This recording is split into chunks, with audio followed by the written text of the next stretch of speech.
to the Chillosopher.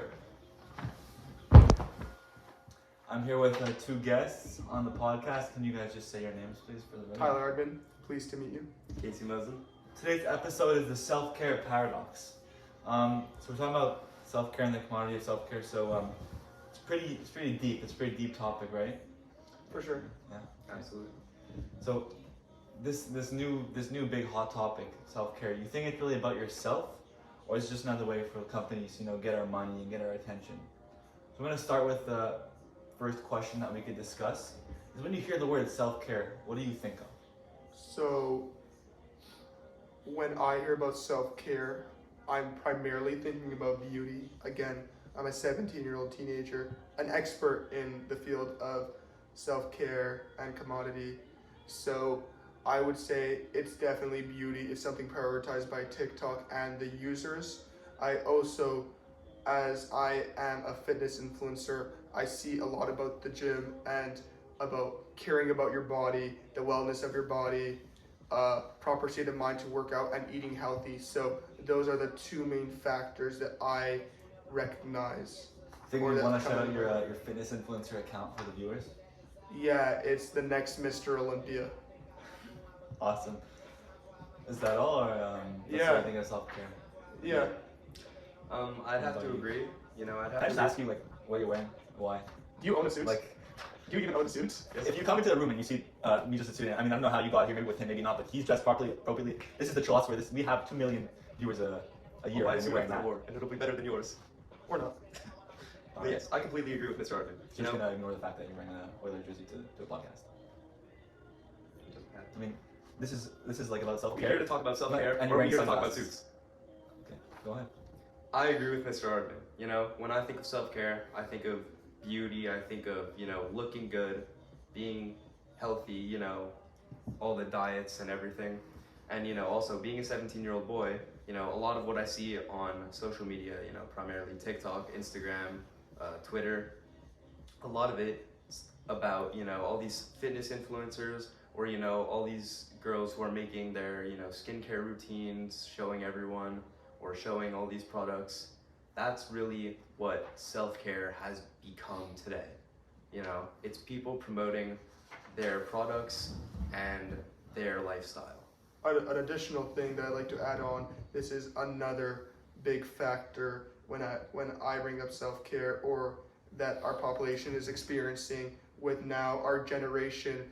Often our minds are programmed off of dopamine releasing, and often this is done through motivational videos. So through these motivational videos, there's a lot of self-care, like proper state of mind, so meditation, thinking good about yourself, productivity. So those are all different aspects of self-care that we are experiencing today. Right.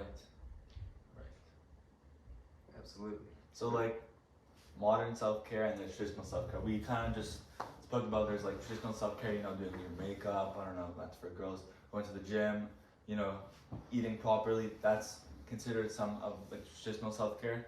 And nowadays, I like your shoes. Thank you. Sorry. Nowadays, self-care, we see online, social media is a huge part of our lives. Instagram, TikTok, Snapchat, Twitter, X, whatever you want to call it. How do we think that social media has influenced, the way that we see self-care now? Because I think it's 100% changed. I'm sure you have, and if you haven't, then that's a controversial topic that we could definitely talk about. But I think it's changed. People online, they have their bougie brands, which it's a huge other topic that we'll discuss. But how does the introduction of all these videos and all these people that are, going to do the get ready with me thing, how has that changed the way that we think about it now? So this could be a controversial opinion. Again, it's an opinion. Correct me if I'm wrong, but I believe the main purpose, if not the sole purpose, for all this commodity addition in self-care is due to social media. So I believe that it is a status thing. Self-care is a status thing, and that influencers are making us believe, rather than as self-care started, where it was an act or practice that was not a lifestyle, as it is now, but it was a practice done by marginalized groups such as feminists to make them feel more empowered, where they had themselves to rely on, or a medical practice where people who were ill relied on themselves to get better. Now it is more something that is sold by influencers in the form of products, things that you should not be able to buy, such as relaxation, happiness, love, and all these concepts are turned into products that we are buying. So this really makes me think about the main idea. Is this a profit motive? Because all these concepts that are often natural, they happen on their own, are now being sold as physical products. And I believe this can relate to the Western society where capitalism is focused on, and then materialism is brought up, where all these concepts are turning into products.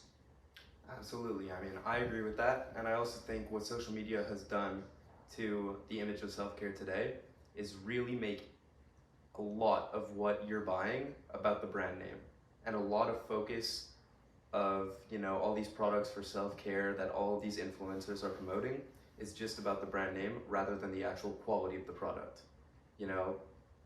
If Gucci is selling, I don't know, a moisturizer, let's say, and Dove is, what makes you think, necessarily that Gucci put in so much more research than Dove into making their moisturizer that they could sell it for, I don't know, $1,000 more than Dove does?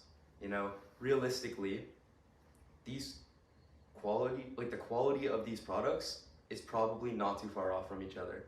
And Gucci is solely doing this, this is just an example, to make a profit. This is not for the actual well-being of people, but rather just to make a profit off of them.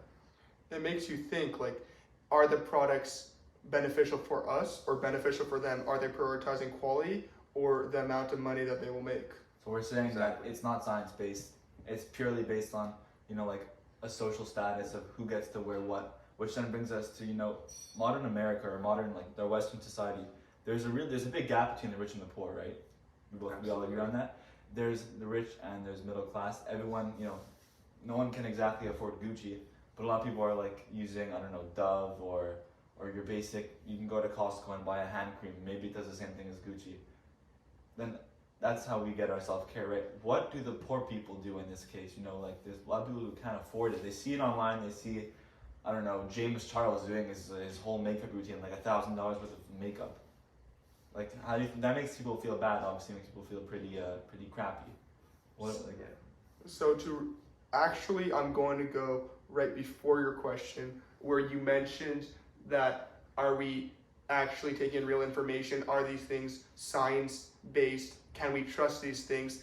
Often the main seller of these products is, let's say, an athlete or a random social media influencer with no degrees, no studying of the product they're selling, in this assuming that we're looking at this profit-driven narrative. And what is some athlete going to tell me about how my skin could look, or the science behind it? Often I feel like if we are looking at this profit-driven narrative, that this strongly makes me believe that they are only looking for a profit, because they do not actually know the science behind their product. They are just solely doing this to make money off of us. So I feel like this self-care that we're buying is not actually reliable. We're just doing this based off these celebrities who are selling us things that they know nothing about. I absolutely agree, and to expand on that, it's the same for, as he said, the influencers selling their products, where these products, let's say one that has become very popular over the last, couple of years, sea salt spray, for example, for hair. It's supposed to make your hair thicker, curlier, things like that, something that a lot of people desire. But are these, TikTokers, just 18-year-olds, 17-year-olds selling these products, are they really educated on this topic, or are they just trying to hustle, just for money? And you're gonna just buy this product, give them money, and you won't see results. Absolutely. Now, relating to your question, I believe that this self-care system is getting kind of skewered off of this new social media change, how I explained how it was prior with the marginalized groups to now how it is, how the self-care system is today, how they're changing everything into physical products, which again, my opinion, that it is profit driven.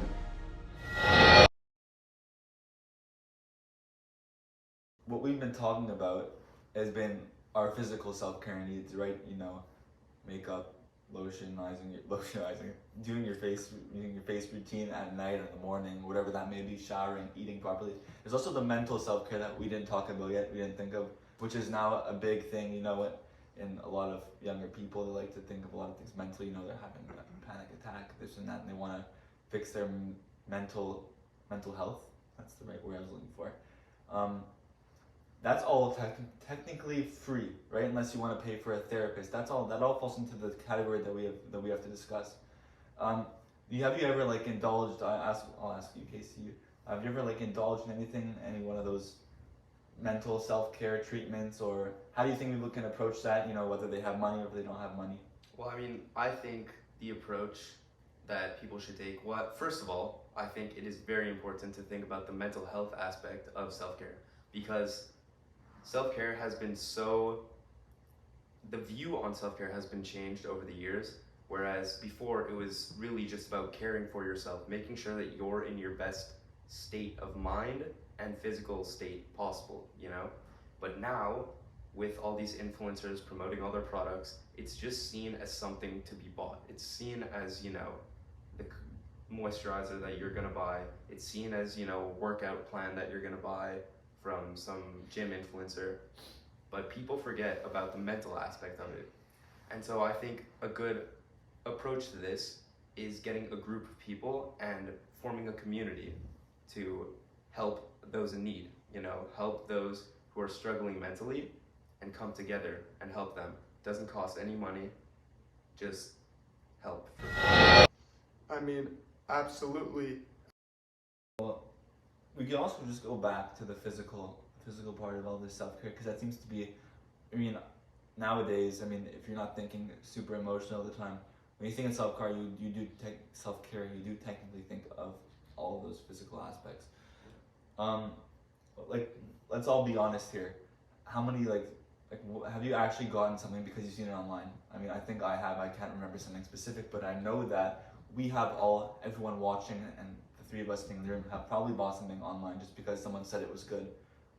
That's not a trustworthy, it's not a trustworthy source. We're just seeing, oh, this person has 2 million followers. Oh, they look great. This may have worked on them. I mean, it could all be a bunch of BS, but that's what social media has kind of influenced people into doing, and that's just how our life works nowadays. I mean, absolutely. As we know, there's been a surge of entrepreneurs recently, and they are definitely the ones selling these products. If you've heard of what a personal brand is, which is essentially where the creator builds up a mass following, and then so they're clearly go to social media, and then they open up a store for their viewers to go to when they're promoting like a single concept or ideology, and they're getting the perfect customers for this store. But we do not know if they actually know anything about actual entrepreneurship, and we also do not know if they know any science behind the product, because that's really what we need. We need the science behind the product. And relating back to the previous question, for the mental aspect of self-care, there are many things that cannot be bought, like meditation. You could go on a run, you can take naps, like eat better, exactly. Those are all things that are generally have no cost, they're free things. So this really enforces and exemplifies my main idea that this self-care is fully commodified and it is fully profit driven. I mean, Casey, maybe you have an alternate view, but this is my full opinion 100%. I mean, I think, you know, as there is with everything, there are obviously exceptions. I think there's definitely people who are genuinely trying to benefit the lives of others. But I do think that self-care, as of right now, as we're speaking, especially in this day and age, is very heavily driven by profit and by entrepreneurship. Yeah, exactly. So I think that if we're wrapping this up, because we've gone a long time, I think that what we've just done with is more are we buying it for ourselves, or are we buying it for the fact that we think it's a new cement and it's a company, it's a brand, it's an influencer? I think it's more of the fact now that it's a brand, it's an influencer. You guys agree? I think that's kind of how it is now. I mean, look, we do need you need to wash your face, you need to do your basic stuff, but you could just buy a cheaper brand. You don't need to buy that fancy brand. You don't need to get that extra, that extra product because of that. So, you guys have any final thoughts? Yeah, so since we're on the topic of solutions, I think that the main problem is Western society itself not being conscious of what they're buying and just throwing the money away. I think a solution could be to teach this population to actually know what they're buying, since there are several discreditable brands where they're getting these self-care products from, like drop shippers, where there's a middleman who gets all the profit. So I feel like if we actually educate the Western society on all of this, then self-care could be less commodified, and they will not be going for the products that are sold by the store owners who are solely looking for a profit, but actually buying from the people who truly want the best from us. Right, so I think at the end of the day, self-care is not really about how much money we're going to spend, it's about what we think it's going to do to us. I want to thank you guys for coming on the show. Thank you. Chilla. Thank you. And please, next time you're coming to my podcast, put a suit on.